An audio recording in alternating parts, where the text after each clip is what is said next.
Hey everybody, and welcome to our very first top 5. This is something that we're going to be doing every Monday. Sometimes it will just be me if Sabrina doesn't have time to sit down, but we're excited about doing this every Monday at 2 p.m. Let's get into this one. This is going to be our top 5 things to do at Walt Disney World. All right, number 1 thing that we love to do at Disney is the Food and Wine Festival. That's over at the Epcot Center.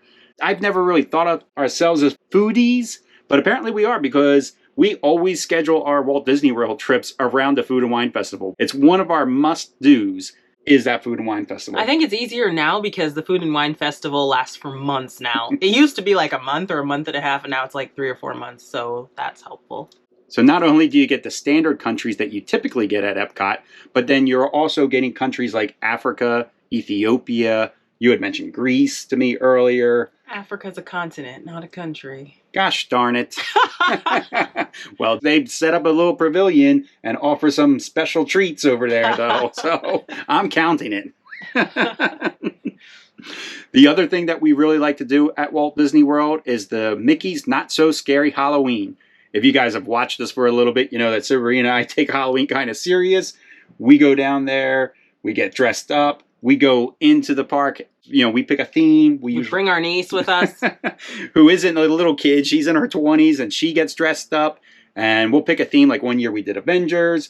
One year we did Encanto. And we just have a great time. And we go all out on our costumes to the point that people stop us and ask us to take photos with them. And it's a lot of fun to be down there at Halloween. The park's decorated for Halloween. Go around and we trick or treat. I mean, even the candy's allergy friendly, so yeah, that's good for it works out really well for us, and we just have a blast at this not so scary Halloween party. We're like big kids. The next thing we love to do is hotel hopping. So we usually stay at the campground nowadays. I would say for the last 7 years, since we've gotten the RV, we stay at the campground.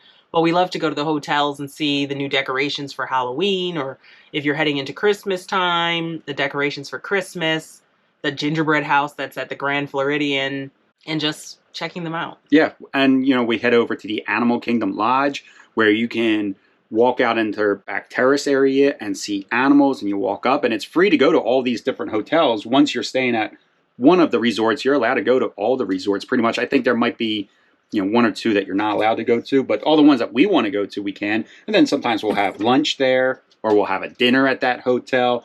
Hotel hopping is a lot of fun. We'll use the monorail system to get around, or we'll use their new Skyliner system to get around. It's just a fun way to see more of the resort, because normally we're not allowed in the parks on weekends because we're annual pass holders. Our passes are only Monday through Friday. So this is perfect for us on weekends to go hotel hopping.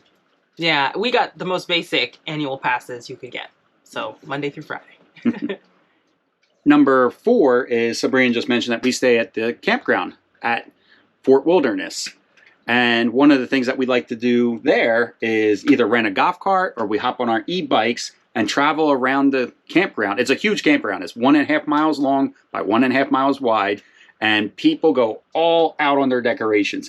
So if you're there at Halloween, if you're there at Christmas time, definitely, even if you're not staying there, go to the campground and check out these people's setups. Some people will rent out 3 different sites for the week or 2 weeks or 3 weeks, whatever it is. These people are loaded with money. And they'll set up like a little pretend haunted mansion, and they need all 3 sites, and you can walk through the mansion. They got special effects going and fog machines. I mean, they go all out. We heard that there was several people in the campground that come every year, and they actually rent out storage units in Florida to keep all the decorations that they end up putting out. They have mazes, all sorts of things, costumes. It's pretty impressive. I think the one I enjoyed the most last year was that Jurassic Park display that they had. They either had 2 sites or a very large corner site. And they had the Jurassic Park gate, and they had their Jeep, and it was all set up for... I like the Stranger Things one. That was a really good one, too. That was a creepy one, actually. I get scared easily. So that's another fun thing that we do at Walt Disney World. And then the 5th thing that we like to do, and these are not in any particular order, we just picked 5 things, but the 5th thing that we like to do is... the behind-the-scenes tours. So things like the Wild African Trek or Keys to the Kingdom, we absolutely love doing those tours. Yeah, and for anybody that has never done any of these tours, I suggest starting with Keys to the Kingdom. That's a tour of the Magic Kingdom. You get to go down into the underground tunnels, see the daily operations of the park. You get to go behind the rides, some of the rides, and see how they work. It's a long tour, but they do provide lunch for you. It is a great tour for anybody that's a big fan of the Magic Kingdom and you want to see how things actually work. Some of the other ones that we've done was that African Trek over at the Animal Kingdom. That's a fantastic tour.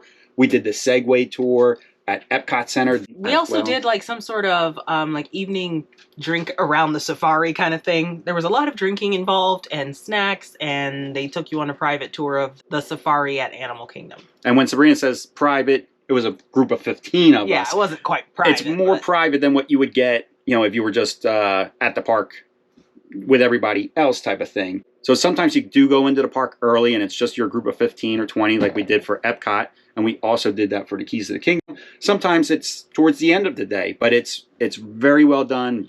We felt definitely worth the price. Yeah, we definitely enjoyed it. That's just some of the fun stuff. Of course, Sabrina mentioned earlier, she's like, you don't have rides on this list. I like rides. I mean, I like the rides, but these things I find more enjoyable than even the rides. And with the rides, it's mostly the new rides. Just the new rides, yeah. So rides didn't even make it into our top 5 on this list. So maybe we need to make another follow-up list or something like that. But who knows?